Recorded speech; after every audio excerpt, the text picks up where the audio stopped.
అధికారం శృతి మించితే అది మనిషిని సర్వనాశనం చేస్తుంది. రాజకీయాల్లో అహంభావం తలకెక్కితే ప్రజలు ప్రభువులుగా మారి ఏం చేశారో చరిత్ర చెబుతోంది. పచ్చి నియంత్రణే కాలగర్భంలో కలిపేశారు. తెలంగాణను 10 ఏళ్ల పాటు ఏలి ప్రజలు ప్రజా ప్రతినిధుల్ని కలుసుకోని కేసీఆర్కు ఏ గతి పట్టిందో అందరికీ తెలుసు. ప్యాలెస్ కట్టుకొని ముఖ్యమంత్రిగా 5 సంవత్సరాల పాటు పాలించిన జగన్ జనాన్ని పట్టించుకోలేదు. చివరికి పార్టీ ఎంపీలు ఎమ్మెల్యేలకు అపాయింట్మెంట్ ఇవ్వని వైసీపీ అధినేతకు ప్రజలు బుద్ధి చెప్పారు. ఇంత జరిగి అధికారం కోల్పోయినా వైసీపీ అధినేతలో ఇంకా అహంకారం దిగలేదనే టాక్ ఉంది. సంక్షేమ పథకాలతో ఆదుకున్న అక్క చెల్లెళ్ళు అవ్వ తాతల ఓట్లు ఏమయ్యాయంటూ జగన్ ఆందోళన వ్యక్తం చేయడం ఇప్పుడు చర్చనీయాంశంగా మారింది. చరిత్ర చెబుతున్న పాఠాలు కళ్ల ముందు కనిపిస్తున్నా ఇంకా నెపం వేరే వారిపై నెట్టేందుకు స్క్రిప్ట్ తయారు చేసుకుంటున్నారు. ఆంధ్రప్రదేశ్లో వైసీపీ ఘోర పరాజయానికి దారితీసిన కారణాలపై ఇన్సైడ్ స్టోరీ. అధికారం కోల్పోయిన తర్వాత వైసీపీ నేతల వేళ్లన్నీ ఆ ఇద్దరి వైపే చూపుతున్నాయి. వారిలో ఒకరు ముఖ్యమంత్రి కార్యదర్శి ధనంజయ రెడ్డి కాగా మరొకరు సజ్జల రామకృష్ణారెడ్డి. వీరే జగన్ను తప్పుదోవ పట్టించారని ఫ్యాన్ పార్టీ నేతలు ఇప్పుడు ఘోషిస్తున్నారు. ఈ ఇద్దరే సీఎంఓ ఐరన్ కర్టెన్ గా మారారనే వాదాన్ని వినిపిస్తున్నారు. అప్పుడు నోరెత్తితే పదవి పోతుందనో లేక చివాట్లు పెడతారనే భయంతో జంకిన నేతలు ఇప్పుడు గళం విప్పుతున్నారు. అయితే జరగాల్సిన నష్టమంతా జరిగిపోయిన తర్వాత ఈ సమయంలో గొంతు చించుకుంటే ఉపయోగం ఏంటని ప్రశ్నలు వస్తున్నాయి.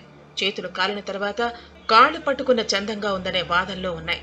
ఈ ఇద్దరు చెప్పిందే వేదంలా భావించిన జగన్ బొక్క బోర్లా పట్టారనే వాదాన్ని వినిపించే నేతల సంఖ్య రోజురోజుకు పెరుగుతోంది.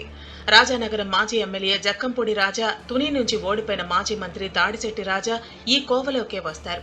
ప్రజాభిప్రాయం, పార్టీ నేతల సూచనలు, సలహాలకు విలువ ఇవ్వకపోవడంతోనే గతంలో 151 సీట్లు ఇచ్చిన ప్రజలే ఇప్పుడు 11 స్థానాలకు పరిమితం చేశారనే అభిప్రాయాన్ని వ్యక్తం చేస్తున్నారు. 2019 ఎన్నికల్లో తిరుగులేని ఆధిక్యతతో అధికారంలోకి వచ్చిన వైసీపీ చరిత్ర సృష్టించింది. 151 అసెంబ్లీ సీట్లతో పాటు 22 లోక్సభ స్థానాల్లో గెలిచింది. 50% ఓట్లతో ముఖ్యమంత్రి పదవి చేపట్టిన జగన్ 5 సంవత్సరాలు తిరగకుండానే అదే శాసనసభలో ప్రతిపక్ష హోదా కూడా లేకుండా సామాన్య ఎమ్మెల్యేగా అడుగు పెట్టబోతున్నారు. గతంలో సీఎం అయ్యాక శాసనసభ సమావేశాలు మొదటి రోజే తెలుగుదేశం అధినేత చంద్రబాబును ఉద్దేశించి తాను తలుచుకుంటే మీకు ప్రతిపక్ష హోదా కూడా ఉండదని హేళన చేశారు. కానీ ప్రజలు మాత్రం 5 సంవత్సరాల్లో వారే తలుచుకుని జగన్ కు ప్రతిపక్ష హోదా లేకుండా పక్కన కూర్చోబెట్టారు.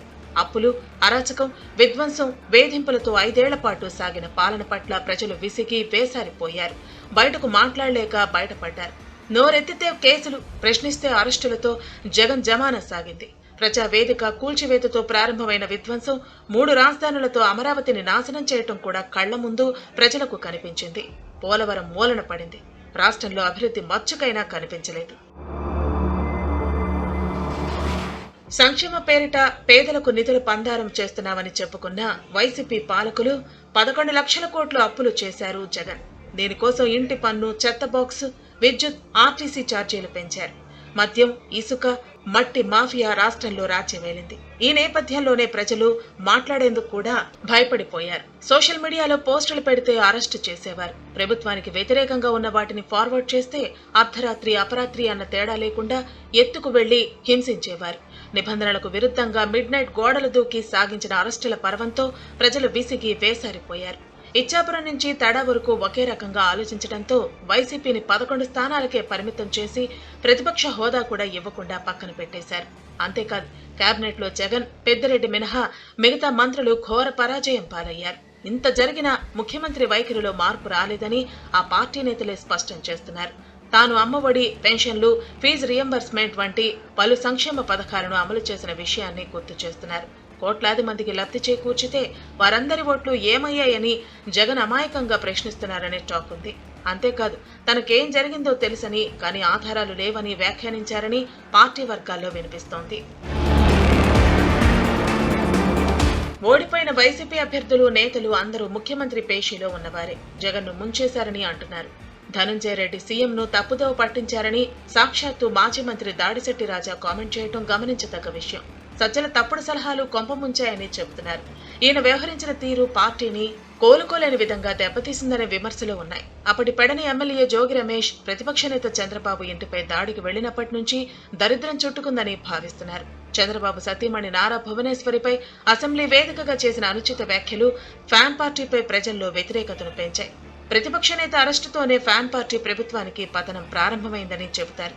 జనసేనాని పవన్ కళ్యాణ్ అడ్డుకోవటం వంటి సంఘటనలతో ప్రజల్లో ఒక రకమైన భయం ఏర్పడింది. ఈ ప్రభుత్వాన్ని ఇంటికి పంపకపోతే లాభం లేదనే నిర్ణయానికి వచ్చిన ప్రజలు వైసీపీకి వ్యతిరేకంగా ఓటేశారనే విశ్లేషణలు ఉన్నాయి. ఇక ఎమ్మెల్యేలు సామంతరాజుల్లా వ్యవహరించి దోపిడీ చేశారనే ఆరోపణలు వెల్లువెత్తాయి. వైసీపీ సర్కారు పన్నులతో ప్రజలను పీల్చి పిప్పి చేసింది. ఈ భారాన్ని భరించలేవనే నిర్ణయానికి వచ్చిన జగన్ సర్కార్ను ఓడించారని చెబుతారు. మరోవైపు పొత్తు కూడా కూటమి పార్టీలకు కలిసి వచ్చింది. టీడీపీ అధినేత చంద్రబాబు, జనసేనాని పవన్ కళ్యాణ్ ఒకరికొకరు తమను తాము తగ్గించుకుని మరీ సీట్ల సర్దుబాటు చేసుకుని పక్కా వ్యూహంతో ఎన్నికలకు వెళ్లారు. ఈ రెండు పార్టీలకు బీజేపీ కలిసి వచ్చింది. అహంకారం తలకెక్కితే ఏమవుతుందో వైసీపీకి ప్రజలు తమ తడాకా చూపించారనే వాదనలో ఉన్నాయి. ఒక ముఖ్యమంత్రి ఎలా ఉండకూడదో జగన్ పరిపాలన కూడా ఒక కేస్ స్టడీగా మారిందని నేతలే చెప్పటం గమనించదగ్గ విషయం.